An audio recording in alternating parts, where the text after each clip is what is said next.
ప్రసంగి గ్రంథం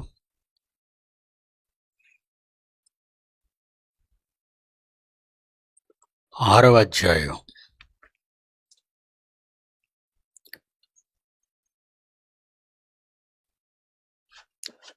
3వ వచనంలో ప్రసంగి గ్రంథం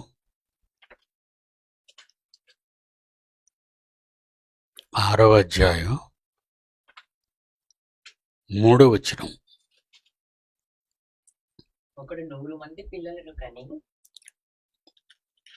భూమి మీద ఎవరైనా ఒకరు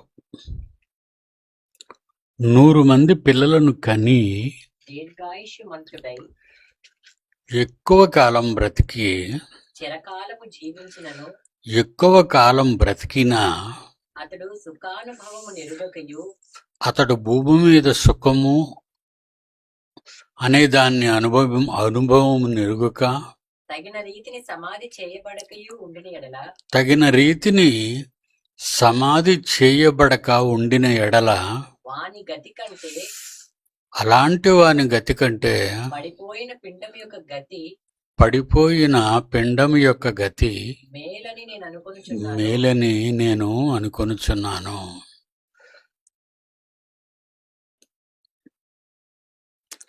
భూమి మీద బతికేయాలి.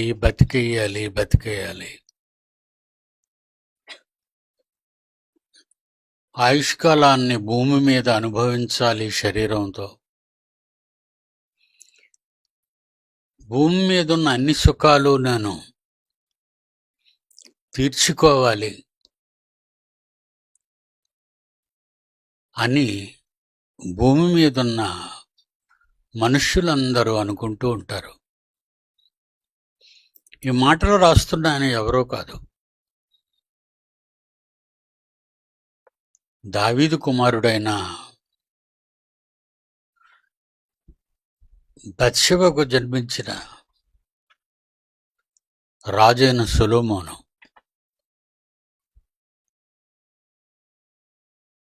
దావీదు కుమారుడు,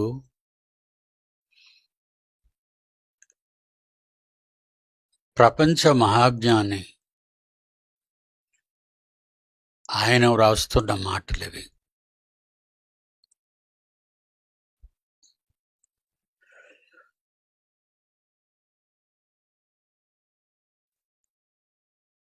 భూమి మీద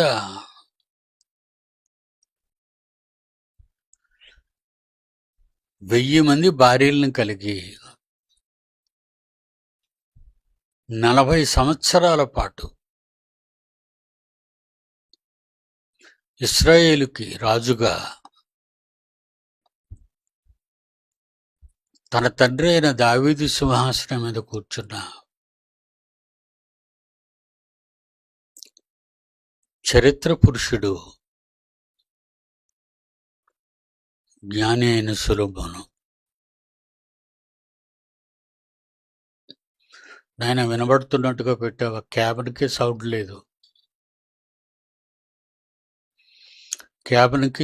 లేదు.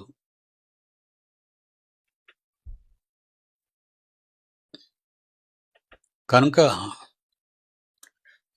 బయట వినబడుతుంది. అన్ని ఫ్లోర్ల వాళ్ళకి వినబడుతుందా? సెల్లార్లో ఉన్న వాళ్ళకి వినబడుతుందా? Very good. కనుక సొలొమోను అంటున్న ఈ మాటలో అనుభవంతో కూడిన మాటలు, అవన్నీ అనుభవాత్మకమైన మాటలు. చాలా మంది ఊహించి ఏదేదో కథలుగా చెప్పుకుంటారు. అవి మంచివి కావు. జీవితంలో అనుభవించి చెప్పబడే మాటలే దేవుని మాటలు.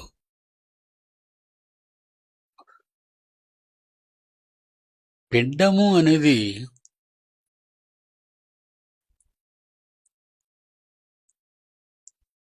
తల్లి గర్భసంచిలో తయారవుతుంది.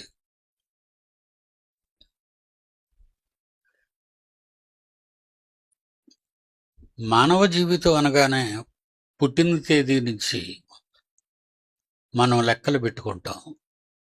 అది హ్యాపీ బర్త్డే.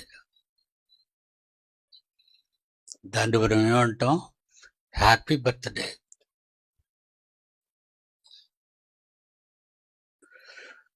ఈ మాట చదువుతుంటే 6వ అధ్యాయం 3వ వచనం 2వ భాగం చదువుతుంటే, పడిపోయిన పిండము యొక్క గతి మేలని నేను అనుకొనుచున్నాను.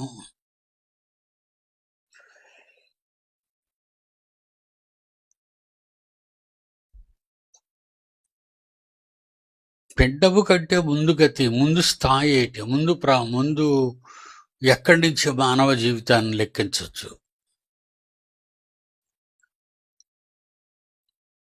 తండ్రి నుండి విడుదలైన శుక్రకణం. అది ప్రారంభం.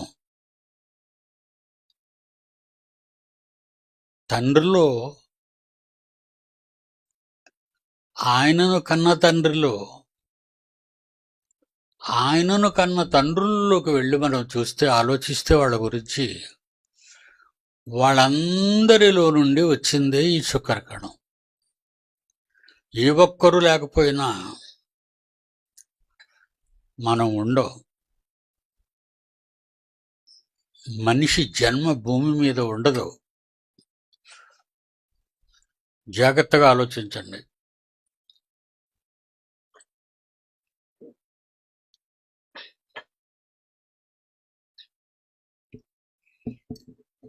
మనిషి జన్మ పుట్టినరోజు నుంచి లోకం గుర్తిస్తుంది. లోకం అనుకుంటుంది పుట్టినరోజు అని. ఆ రోజు నేను భూమి మీదకి వచ్చాను అని. నీవు భూమి మీదకి వచ్చిన ప్రారంభకాలం, భూమి మీద పుట్టిన మొదటి మానవుడు ఆదాములోకి వచ్చావు. అక్కడ నుండి ఆరంభమైన భూమి మీద మానవ జీవిత కాలం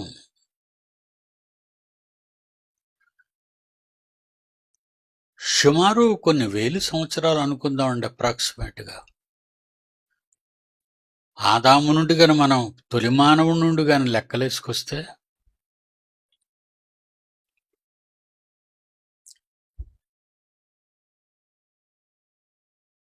లక్షల సంవత్సరాలుగా మనం ఈ ఆరిన నేల మీద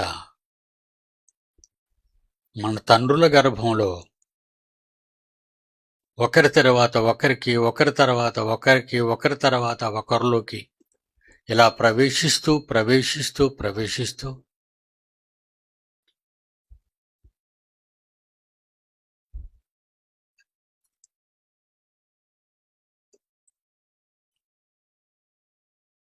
భూమి మీదకి మనం అంతా తండ్రుల గర్భంలో ప్రవేశించాం.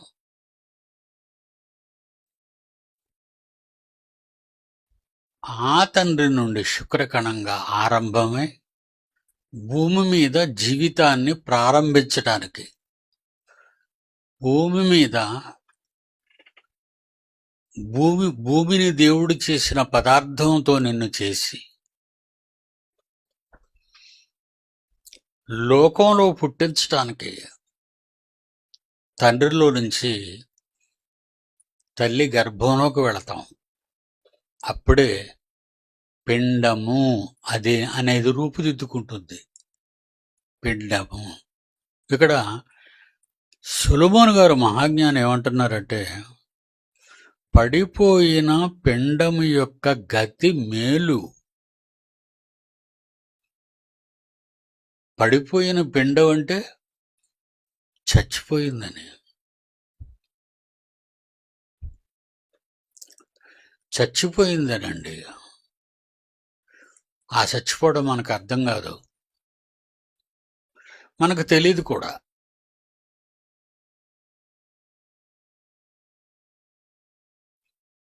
కానీ డాక్టర్లు చెప్పే భాష ఏంటంటే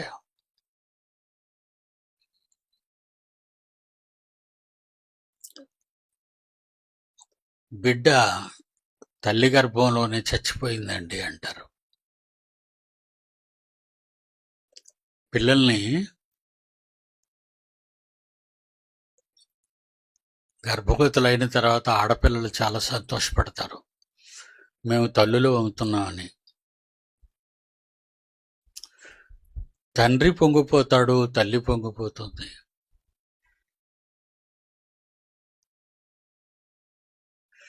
తొమ్మిది నెలల తర్వాత మనకి బిడ్డ పుడుతుందనే ఆనందం తల్లిదండ్రుల్లోనూ వాళ్ళని కన్నా తల్లిదండ్రుల్లోనూ ఎక్కువగా సంతోషాన్ని పెడుతుంది. ఆ మాట, నా బిడ్డ గర్భవతి అయిందండి, నా భార్య గర్భవతి అయిందండి అని, నేను తండ్రిని కాబోతున్నాను అని. ఓకే, ఆ బిడ్డ కడుపులో 9 నెలలు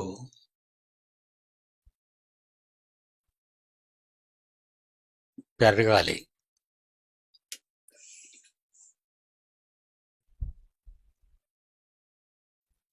కనుచూపులో అతి చిన్న ప్రమాణము కలిగి పరిమాణము కలిగి చిన్నది తల్లి గర్భసంచిలో రూపుదిద్దుకుంటూ ఉంటుంది దేవుని వలన. కాళ్ళు, చేతులు, ముక్కు. 9 నెలలకు మానవ ఆకార పరిమాణం రూపుదిద్దుకున్న తర్వాత బయటకు రావడానికి ప్రయత్నాలు జరుగుతాయి. తల్లి గర్భం ఆ పిండాన్ని బయటికి పంపడానికి, బిడ్డగా రూపుదిద్దుకున్న తర్వాత బయటికి పంపడానికి బిడ్డను తల్లి గర్భం ప్రయత్నిస్తుంది. అంతవరకు బర్త్డే అనేది ఏంటో మనకు తెలీదు. ఆ తరువాత భూమి మీదకి వచ్చి తల్లి గర్భం నుండి బయటకు వచ్చి ఆ రోజే నీవు పుట్టినరోజు అని లోకం గుర్తిస్తుంది.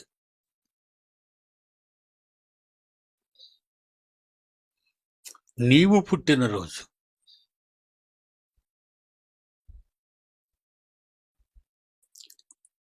ఈ పుట్టినరోజులు బ్రతికిన వాళ్ళందరికీ ఉంటాయి.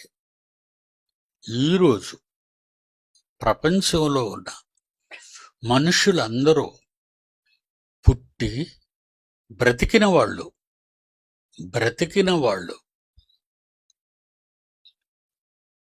రాలిపోయిన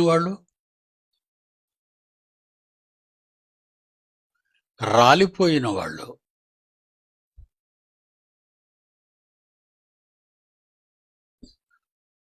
పిండంగా ఒక్కటి రాలిపోతుంది, లేదా 2 రాలిపోతాయి, లేదా 3 రాలిపోతాయి.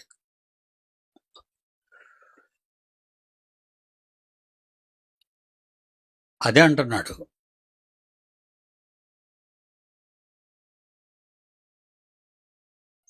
సమాధి చెయ్యబడకయు ఉండిన ఎడల వాని గతి కంటే పడిపోయిన పిండము యొక్క గతి మేలు. చచ్చిపోవడం మేలు అంటున్నాడు. గర్భం పోవటం మేలు అంటున్నాడు. గర్భం పోవటం మేలు. ఇదేంటండి చచ్చిపోవటం మేలు అంటాడు దేవుడు? బ్రతకడం కంటే పోవటమే మంచిదంటున్నాడు. పుట్టి కొంతకాలం బ్రతికేసిపోవచ్చు కదా అని అనుకుంటున్నారా మీరేమైనా? అందరూ అనుకుంటారు. స్వార్థం. పుట్టిన తరువాత తల్లికి గాని తండ్రికి గాని లోబడక ఆ పుట్టిన వారిని దేవుని కొరకు పెంచక తల్లిదండ్రులు లోకం కోసం మీ పిల్లల్ని పెంచి గొప్పవాళ్లగా చెయ్యాలనే తప్పుడు ఆలోచనలో మీ పిల్లల్ని కని పెంచుతున్నప్పుడు మీరు వారు బ్రతకటం అవసరం అనుకుంటున్నారా? వాళ్ళు బ్రతకటం అవసరం లేదు. ఎందుకంటే బ్రతికి పుట్టిన తర్వాత లోకాన్ని అనుభవించిన తరువాత మాట్లాడుతున్నాడు ఇక్కడ. పుట్టి లోకాన్ని అనుభవిస్తూ 6వ అధ్యాయం 3వ వచనంలో ఒకడు 100 మంది పిల్లలను కని 100 మంది పిల్లలను కని దీర్ఘాయుష్మంతుడై ఎక్కువ కాలం భూమి మీద బ్రతికి చిరకాలము జీవించినను ఎక్కువ కాలం శాశ్వత కాలం భూమి మీద జీవించినా అతడు సుఖానుభవము నిరుగకయు భూమి మీద అనుభవించే సుఖం అది సుఖం కాదు. ఒకళ్ళు మీరు సుఖం అనుకుంటున్నారేమో. ఈవేళ మంచి భోజనం చేశారండి, చాలా హ్యాపీగా ఉందంటావా? ఈవేళ ఒక మంచి ఇల్లు కట్టుకున్నానండి, ఆ ఇంట్లో మేము ఉంటున్నామండి, సుఖం అనుకుంటున్నావా?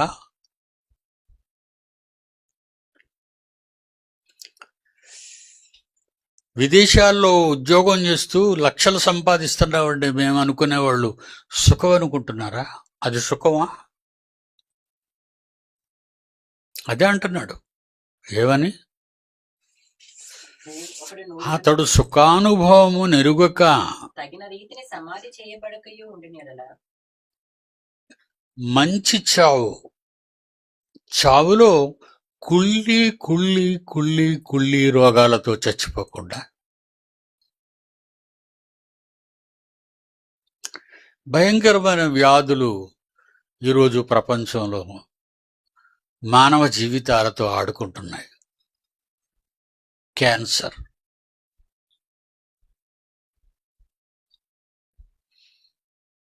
ఒకసారి హాస్పిటల్ రిపోర్ట్స్ చూసిన దాన్ని బట్టి నీకు క్యాన్సర్ ఉంది అనే విషయం కానీ తెలిస్తే నువ్వు తినలేవు, నిద్రపోలేవు, హ్యాపీగా బ్రతకలేవు, మనసుకు శాంతి ఉండదు, నేను చచ్చిపోతాను అనే భయం నిన్ను తినేస్తూ ఉంటుంది.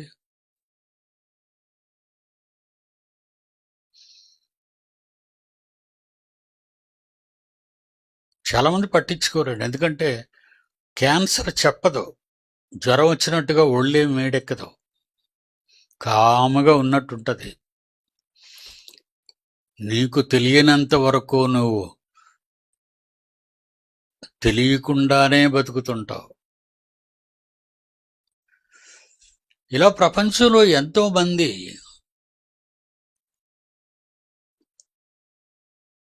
ఎయిడ్స్ అనే వ్యాధి బారిన పడి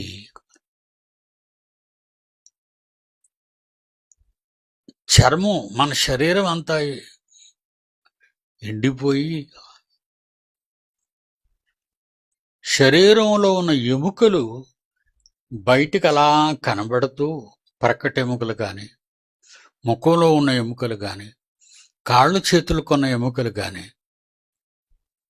చర్మం ఉండదు, తొక్క ఎముక మీద ఎండిపోయి అంటుకుపోద్ది.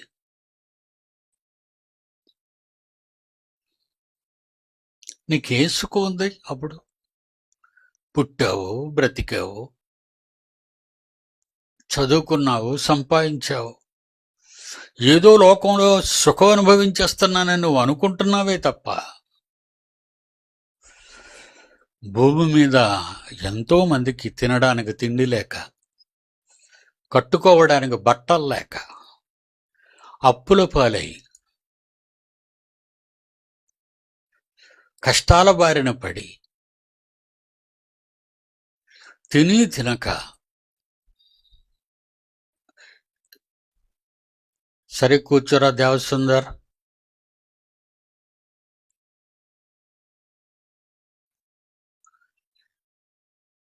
దుఃఖంతో బతుకుతారు లోకంలో. అదే అంటున్నాడు,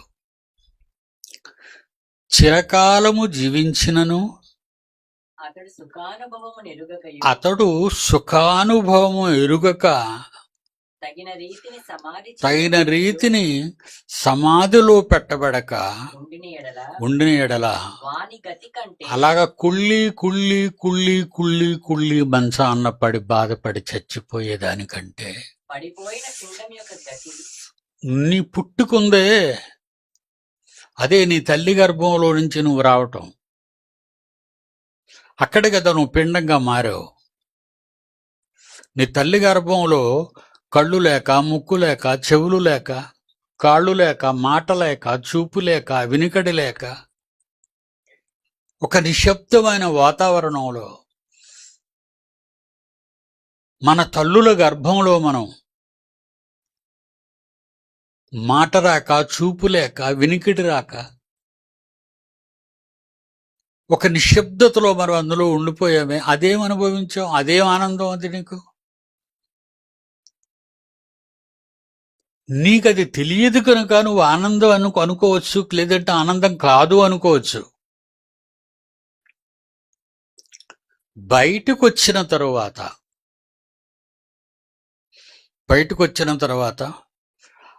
అతడు సుఖానుభవము నెరుగక, పుట్టినా కూడా సుఖం లేక, ఎందుకండి పుట్టాను, ఎందుకండి నాకు ఈ జన్మ, ఎందుకండి నాకు బ్రతుకు, చచ్చిన బాగుండేదండి.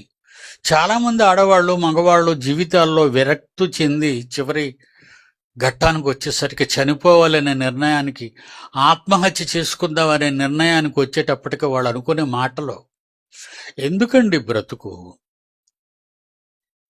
మా ప్రేమ ఫలించినప్పుడు మేమెందుకంటే బ్రతకాలి, చచ్చిపోదాం అని ఇద్దరు కలిసి ఉరిపోసుకుంటారు, ఇద్దరు కలిసి సముద్రంలో పడతారు, ఇద్దరు కలిసి నదిలో దూకేస్తారు, ఇద్దరు కలిసి విషయం తాగుతారు. ఏం తక్కువ? భూమి మీద అన్నీ తక్కువేనండి. నువ్వు సుఖం అనుభవించాలని అనుకుంటున్నావే కానీ భూమి మీద నువ్వు అనుభవించేది సుఖం కాదు, బాధలు.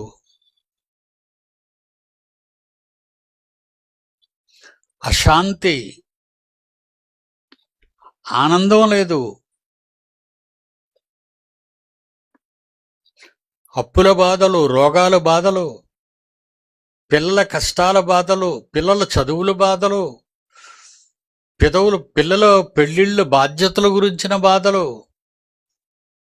ఏటోనండి పిల్లలిద్దరికి పెళ్లి చేయలేకపోతున్నాను, అది బాధ. కన్నావు, అది బాధే.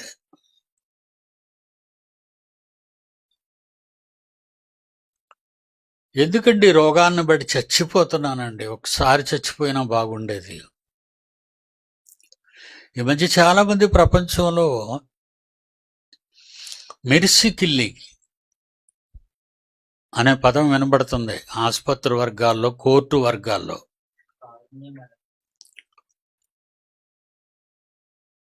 కారుణ్య మరణం అంటారు దాన్ని.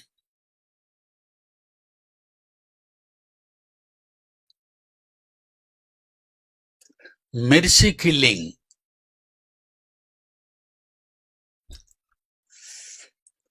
హాస్పిటల్లో ఉన్న డాక్టర్లు మనుషులు చంపడానికి వాళ్ళకి చట్టం ఒప్పుకోదు. ఎవరిని చంపడానికి చట్టం ఒప్పుకోదు. చట్టాన్ని ఒప్పించడానికి హైకోర్టు, సుప్రీంకోర్టుల వరకు వెళ్తారు తల్లిదండ్రులు. ఆ రోగిని కన్నా ఆ తల్లిదండ్రులు కోర్టులకు వెళ్తారు. జడ్జి గారు, నా బిడ్డ కొమలో ఉన్నాడు, ఉలుకు లేదు, పలుకు లేదు, చూపు లేదు, శ్వాస ఏదో చిన్న గాలి ఆడుతుంది, బ్రతుకున్నాడన్న మాటే. చూడడు, వినడు, మాట్లాడడు, కదలడు. కనుక అతన్ని చంపేసే అధికారం మాకిస్తే మేము అతన్ని చంపేస్తాం. అతడికి తెలియదు నువ్వు బయట ఈ వ్యవహారాలన్నీ చేస్తున్నావని. కోమలోకి వెళ్ళిపోయిన వాడు ఆలోచించడు.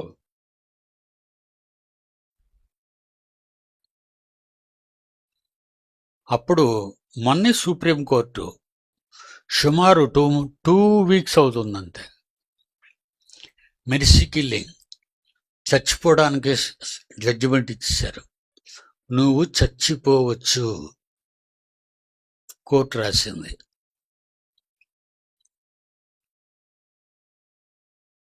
మంచం మీద ఎలా పడి కాళ్ళు కడిగి అన్నీ కడిగి తిండి పెట్టి మూతి కడిగి చెయ్యి కడిగి వాళ్ళు నిద్రపోక మిమ్మల్ని నిద్రపోనివ్వక పిల్లలతో మీరు నరకయాతన అనుభవిస్తూ చావబోయే వాళ్లతో నరకయాతన అనుభవిస్తూ సంవత్సరాల తరబడి మంచాన్న పడిన వాళ్ళు ఉన్నారు. ఇదిగో రేపు చచ్చిపోతారన్న వాళ్ళందరూ కూడా. అలాంటి వాళ్ళు ఎక్కువ మంది రేపు చచ్చిపోతారు వీళ్ళు అని ఆసుపత్రి వర్గాల వారు చెప్పిన డాక్టర్లు తీసుకెళ్ళిపోండి, పెట్టండి, ఏది అడిగితే అది పెట్టేయండి, ఈయన బతకడు అని చెప్తారు. ఈమె బతకతో తీసుకెళ్ళిపోండి అంటే ఆసుపత్రుల్లో ఎందుకు ఇతరంగా దెబ్బలు తగలబెట్టాలి, మందులు తగలబెట్టాలి? ఇంతకు ఎవరు చూసుకుంటారు? వీళ్ళకి పిల్లలకి పెళ్ళిళ్ళు అయిపోయి వాళ్ళకే పిల్లలున్నారు, వాళ్ళనే చూసుకుంటారా? కన్నవారినే చూసుకుంటారా? ఇలాగా ఒక్కొక్క కుటుంబంలో విషాదమైన గాథలు, ప్రపంచానికి తెలియనివి, ఇరుగు పొరుగు వారికి తప్ప పరాయి వాళ్ళకి తెలియని ఎన్నో సందర్భాలు, సంఘటనలు విచారకరమైనటువంటివి ప్రపంచంలో విపరీతంగా ఉన్నాయి. విపరీతంగా మధ్యాహ్నం తిట్టే రాత్రికి ఏవి తింటావా అని ఆలోచనలో ఉన్నది ఎందరో కుటుంబాలు ఉన్నాయి. భూమి మీదకి వచ్చి సుఖపడిపోతాము అని 100 మంది పిల్లలు కన్నాడట. ఎంతమంది? అరాబిలో ఉన్నవాళ్ళు ఎంతమందినైనా చేసుకోవచ్చు, ఎంతమందినైనా కనొచ్చు. అదేదో గొప్ప స్వాతంత్ర్యం అనుకున్నారు వాళ్ళు. అది గొప్ప స్వాతంత్ర్యం. చాలా మంది ఇస్లాంని ఎందుకు తీసుకుంటారంటే ఎక్కువ మందిని ఆడవాళ్ళనే పెళ్లి చేసుకోవచ్చు, ఎక్కువ మంది పిల్లలు కండమే నీ పని. కోడి గుడ్లు ఎండు గుడ్లు పెడతాను మంచిది.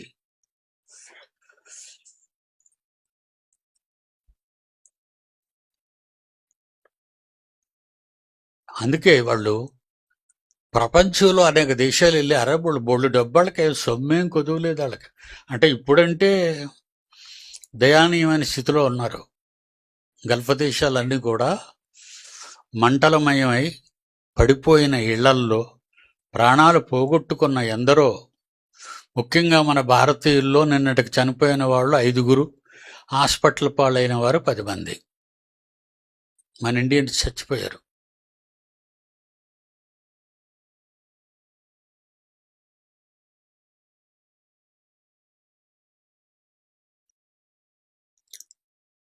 బాగా డబ్బుతో మదవెక్కిపోయాయి దేశాలు. వాళ్ళ ఆస్తి ఆయిలే, డీజిల్, పెట్రోల్, ఇవన్నీ, గ్యాస్. ఆ రాజు సంపాదన ప్రజలందరికీ పంచుతాడు. నువ్వు ఒక భార్యను తెచ్చుకో, నీకు ఒక ఇల్లు ఇస్తాను, ఒక కారు ఇస్తాను, ఒక బోట్ ఇస్తాను, ఎంతమంది కంటావో కను, వాళ్ళందరికీ ఫుల్ రేషన్ ఇచ్చేస్తాను. ఇంకా వీడికి బాధ ఏంటంటే అనుకుంటారు అలాంటి వాళ్ళు కూడా. అలాంటి వాళ్ళు కూడా ఈ గల్ఫ్ దేశాల్లో విపరీతంగా ఉన్నారు.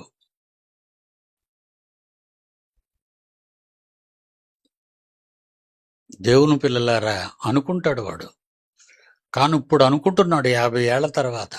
50 ఏళ్లకు ముందు వాళ్ళంతా సముద్రపు దొంగలు.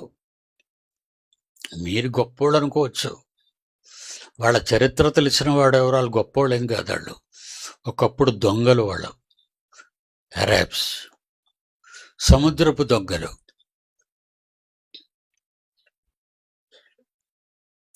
50 ఏళ్లలో వాళ్ళ చరిత్ర మారింది. ఆయిల్ బయటకు వచ్చింది.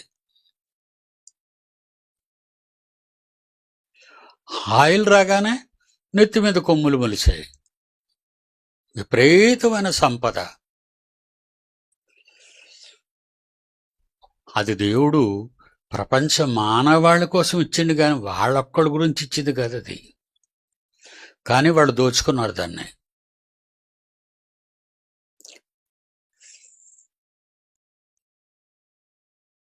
వాళ్ళలో వాళ్ళకే గొడవలు వచ్చాయి.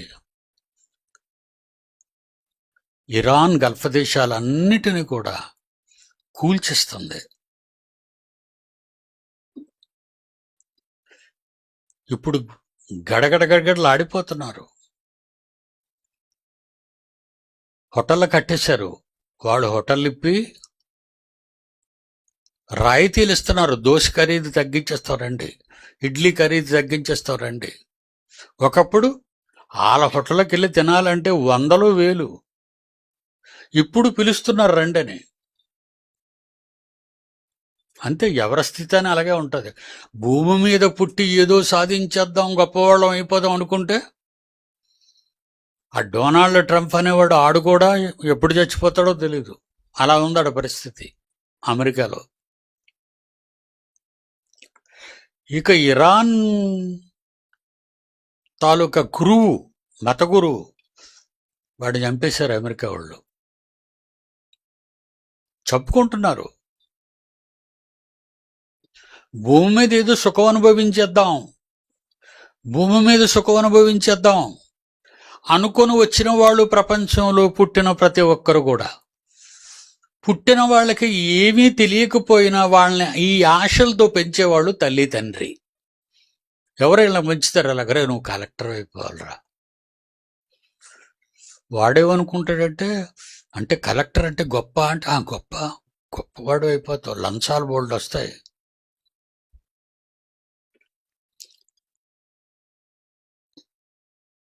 ఒరే నువ్వు డాక్టర్ అయిపోరా, లక్షలు వస్తాయి డాక్టర్కి.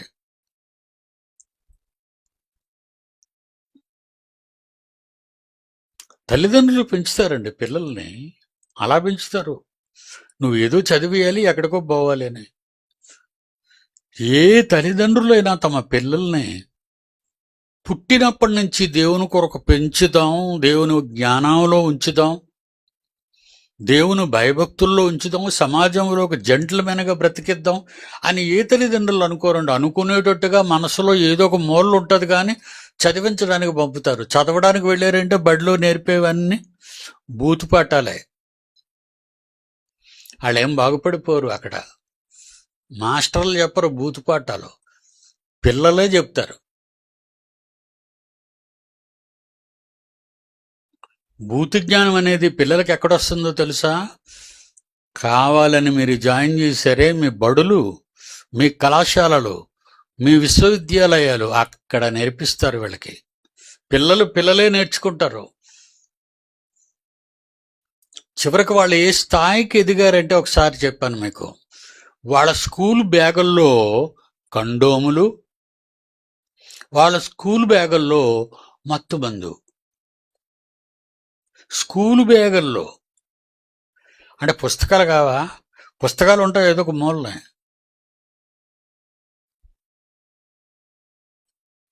గవర్నమెంట్ చెకింగ్కి పంపిస్తే స్కూల్కి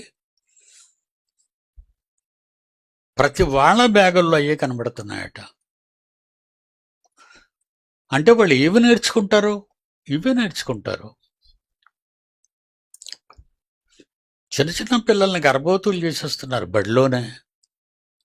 మొన్నే కదా కేసు చదివాం.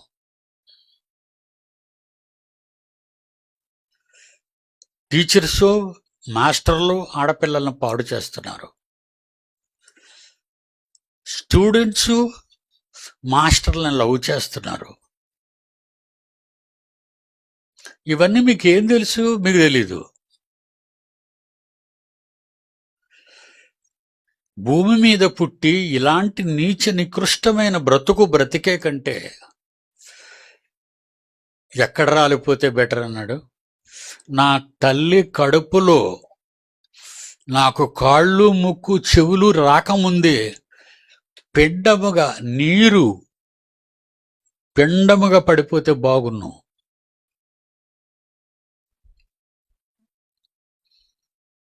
ఎక్కువ ఆడవాళ్ళకి తెలిసింది. ఎంతోమంది ఆడవాళ్ళు వాళ్ళ స్త్రీ సంబంధమైన వ్యాధులతో బాధపడతారు, బయటకు చెప్పుకోలేరు, చెప్పరు. డాక్టర్ దగ్గరికి వెళ్ళాలంటే సిగ్గు.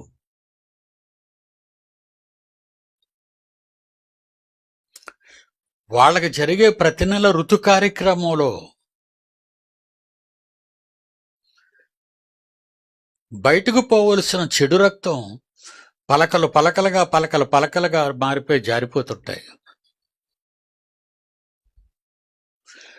ఫ్రేమ్గా మారబోతుంది. అది లోపల శుక్రకణంతో కలిసి పిండంగా అండం మారబోతుంది. ఆ మారబోయే స్థితిలో ఏదో సంభవించింది పొరపాటు వాళ్ళ శరీరంలో. అది గడ్డకట్టిన పెరుగు ఎలాగైతే మజ్జిగలా మారిపోద్దో, ఏటోనండి పెరుగు గడ్డకట్టడం లేదంటారు. ఎలాగైపోద్ది? పెరుగు స్పూన్తో చక్కగా ముక్కలుగా తీసుకు తినాలనుకుంటాం, కేక్స్ లాగా. కానీ ఆ బ్లడ్ డిస్టర్బ్ అయిపోద్ది, పిండం డిస్టర్బ్ అయిపోద్ది, పాడైపోద్ది. అలా పాడైపోయిన తర్వాత ఆ బిడ్డ రాలిపోయి చచ్చిపోయింది. రాలిపోయి చచ్చిపోయింది. దీన్ని ఏమంటున్నాడండి సొలొమోను? బాబా ఎంత లక్కీ అండి అన్నాడు. అలా పడిపోయి చచ్చిపోతేనట ఎంత లక్కీ. చూద్దాం ఒకసారి ముగించుకునే ముందు.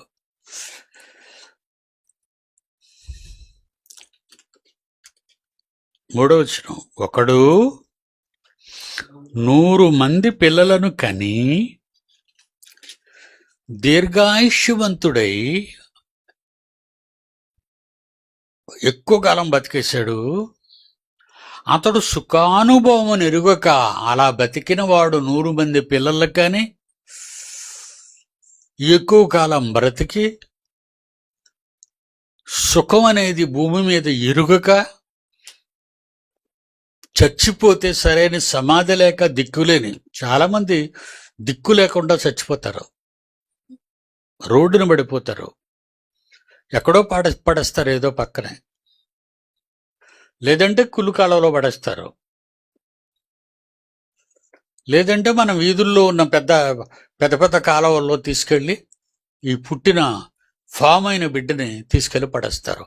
కుక్కలో కాకులో పిల్లులో సీకుతుంటాయి వాళ్ళని. అవన్నీ మనకు తెలిసిన పచ్చినిజాలు, కాదని ఎవరు అనడానికి వీలు లేదు. ఈ దిక్కుమాలిన ఈ జీవితానికి కాలువలో పారేసే నీ బ్రతుక్కి నువ్వు బ్రతుకుంటే మాత్రం సాధించేస్తానంటావు ప్రపంచాన్ని. అందుకే కొంతమందిని చూసి విరగబడిపోతుంటారు, చూస్తారు. ఆడవాళ్ళు కానీ మగవాళ్ళు కానీ విరగబడిపోతుంటారు. వాళ్ళ చూసినప్పుడు నాకు వస్తుందంటే, ఇది పుట్టినప్పుడు వాళ్ళ అమ్మ కాలువలో పడేయవలసింది అని. ఎందుకంటే ఆ బ్రతుకు నికృష్టమైన బ్రతుకు. అది దేన్ని సాధిద్దామని? ప్రపంచాన్ని జయిద్దామనా? అలెగ్జాండర్లా జయించాడు, ఆ తర్వాత ఏమయ్యాడు? అయిపోయాడు. ఈ అయిపోయిన దాని కొరకైనా ఇదంతానా? ఎందుకురా పుట్టుక, చావరా? ఎంతోమంది తల్లిదండ్రులు గర్భశోకంతో వాళ్ళు బాధపడుతూ ఒక మాట అంటారు, నీ బ్రతుకు తగలయ్యా, ఎందుకు పుట్టావే నా కడుపుని, ఎందుకు పుట్టావురా నా కడుపుని అని తల్లి శపిస్తుంటది.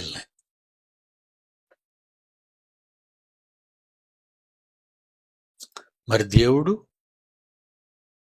ఇంత సృష్టిని చేసి నీ వెనుక ఇంత పెద్ద ఆర్కిటెక్చర్ బిగించి నీకు జన్మనిచ్చి బ్రతుకునిచ్చి ఆయుష్యనిచ్చి ఆరోగ్యాన్నిచ్చి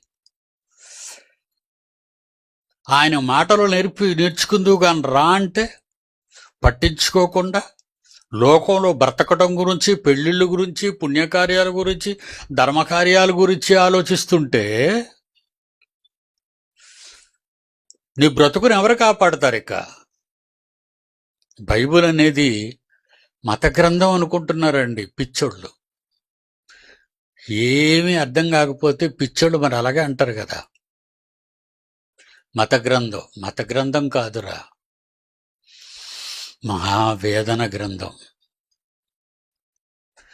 42 మంది దేవుడు పలకగా వింటూ రాస్తున్న వాళ్ళే 42 మంది బైబిల్ రాసిన వాళ్ళు.